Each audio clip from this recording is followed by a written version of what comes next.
Manga Baku Otam Jujutsu Kaisen, chapter yang ke-269-nya dibuka dengan sebuah potongan panel cerita singkat yang luar biasa menarik.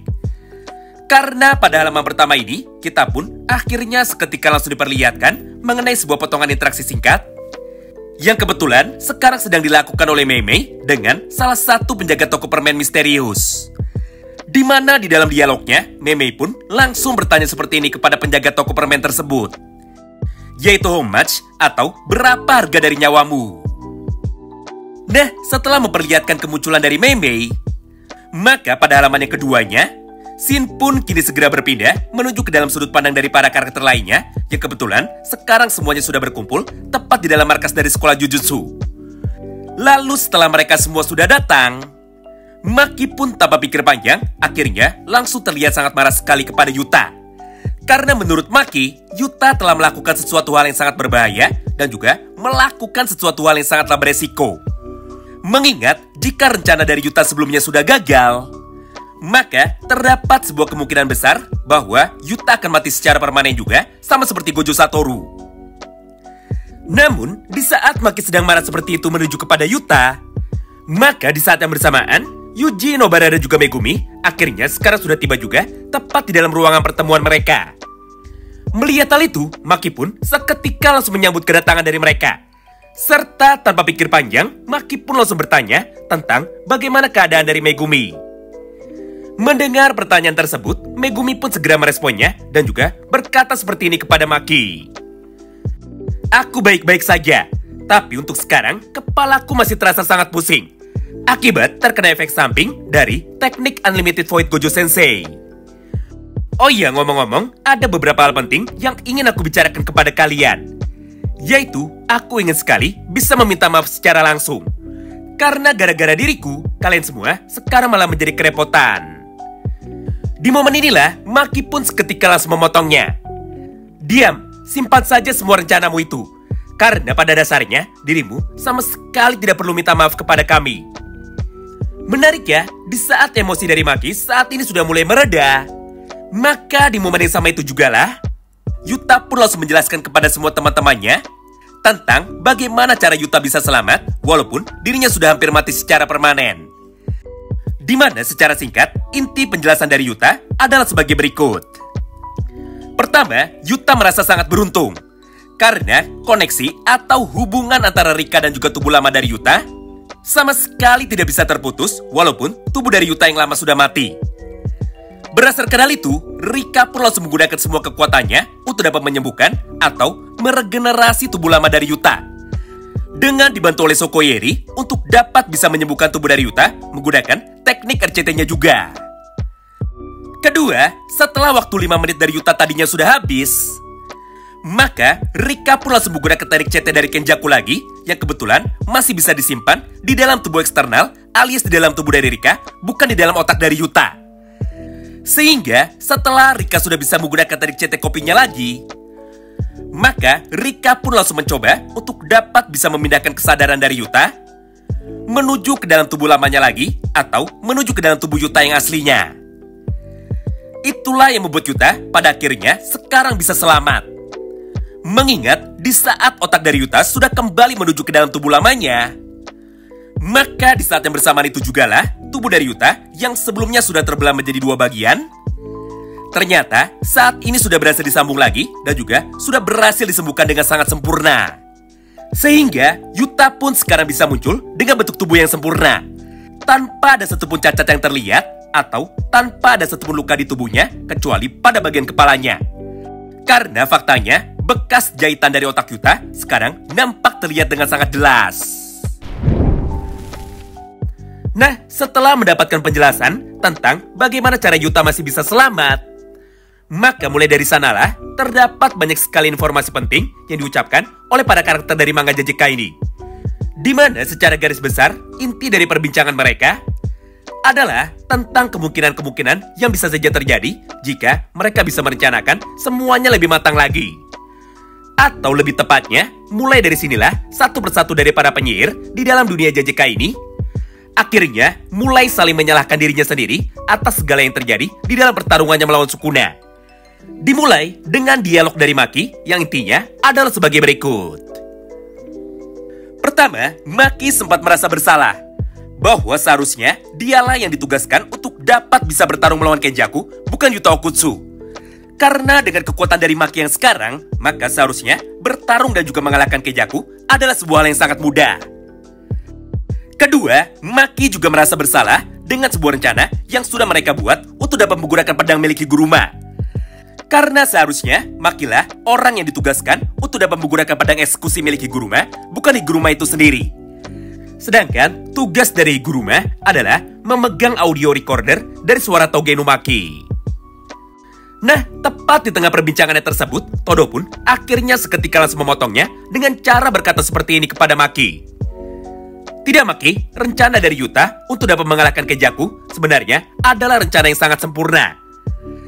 Karena pada dasarnya, kau ini sama sekali tidak memiliki energi kutukan.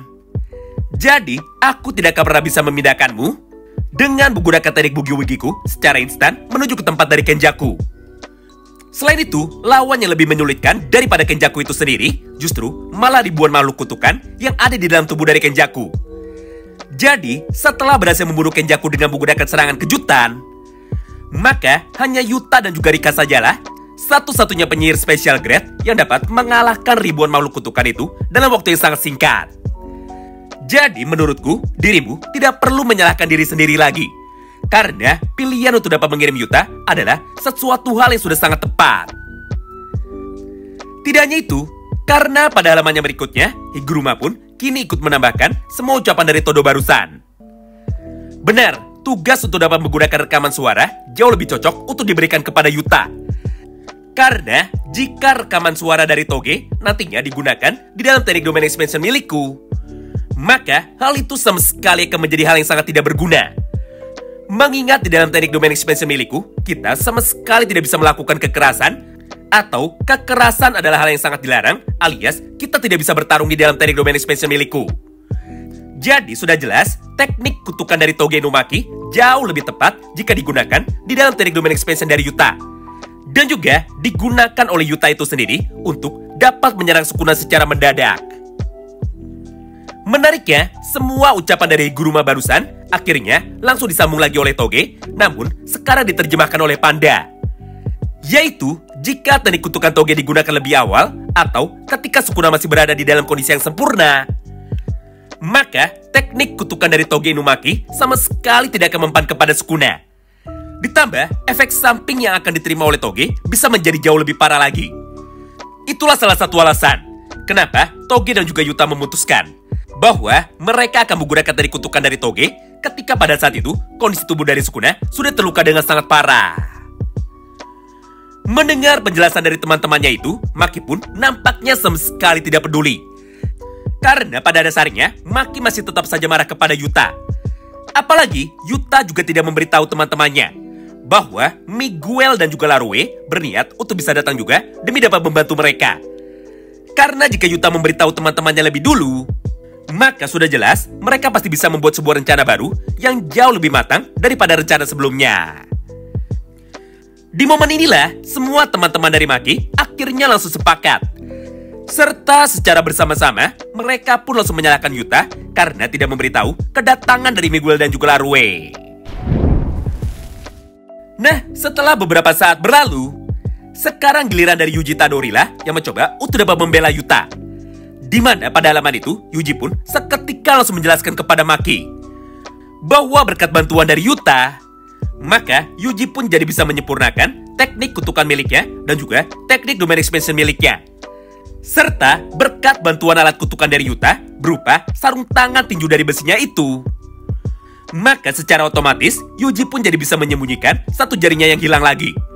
Dan juga Yuji pun jadi bisa bertarung dengan sangat baik ketika dirinya melawan Sukuna. Ditambah dengan datangnya Yuta menggunakan kekuatan tubuh dari Gojo Satoru, maka mereka pun jadi bisa menghentikan teknik domain expansion yang kedua dari seorang Ryomen Sukuna. Mendengar ucapan dari Yuji itu, Maki pun kini segera meresponnya. Diamlah Yuji, tanpa alat bantuan dari Yuta, kau sendiri pun sebenarnya memanglah sudah kuat.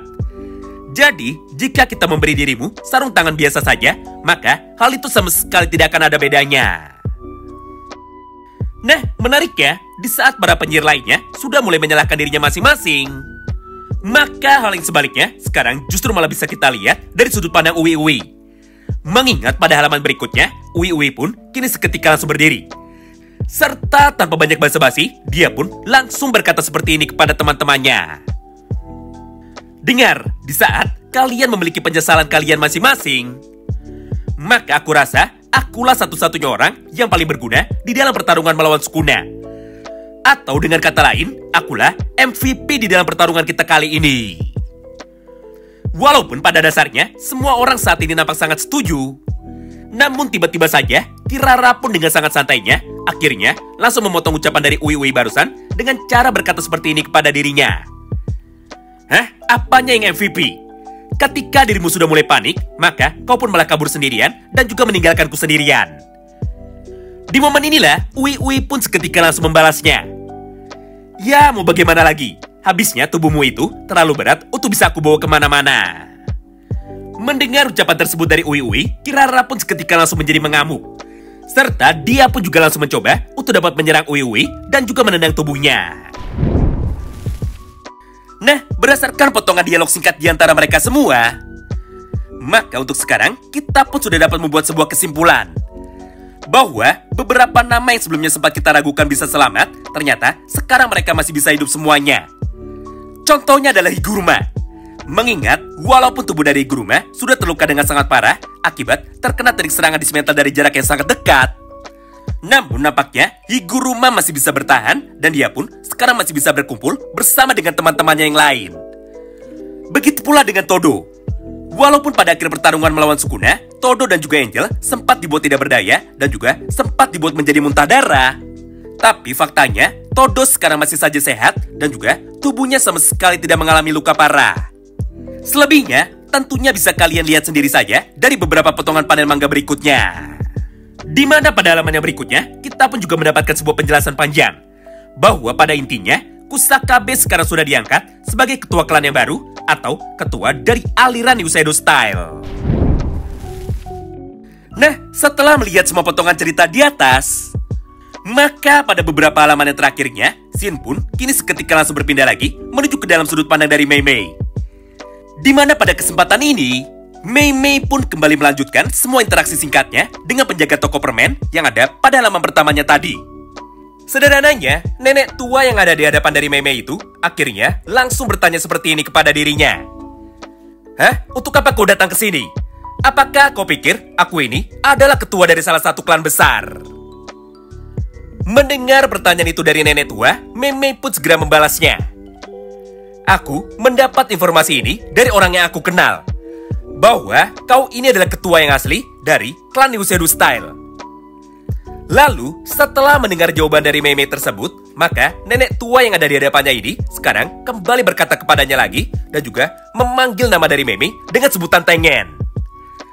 Atau lebih tepatnya, nenek tua itu sekarang mencoba menebak bahwa Mei Mei bisa tahu informasi tentang dirinya ini dari Master Tengen yang asli. Barulah pada akhir chapternya, Mei Mei yang sekarang sudah merubah ekspresinya, dia pun kini seketika langsung membunuh nenek tua ini sambil berkata seperti ini kepada mayat dari nenek itu. Intinya adalah mengenai cerita atau lore dari klan Yuseido Style, yaitu ketua dari klan Yuseido Style mengambil nyawa dari para muridnya, sehingga mereka pun bisa hidup dengan sangat lama, bahkan nyaris abadi. Yang pasti, Mei Mei sudah membunuh orang itu. Dan juga, Mei Mei pun langsung berkata seperti ini tepat pada akhir kalimatnya, bahwa hal ini sama sekali tidak bisa dihindari lagi. Karena mereka sudah mengincar atau mereka sudah mencoba untuk bisa menyakiti saudaranya.